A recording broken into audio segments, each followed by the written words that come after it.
Hello, everybody. It's been a year since I installed the Manhattan Comfort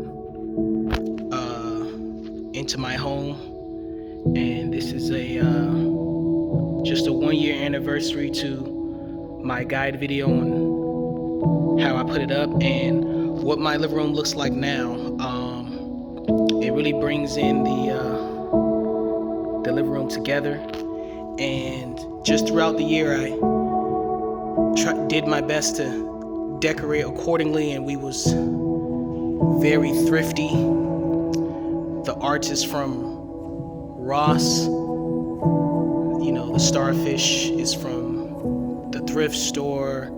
I got these couches from Rooms to Go for very cheap, and I got the chairs from OfferUp, the curtains from Amazon, and the theme is blue and gold like the ocean.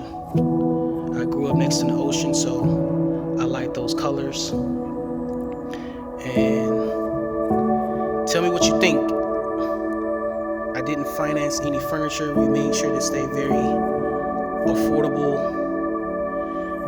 And I just want to show you guys what it looks like after a year. I'm very proud with how everything came together, how the golds reflect the sunlight, how the blues just has positive vibes. And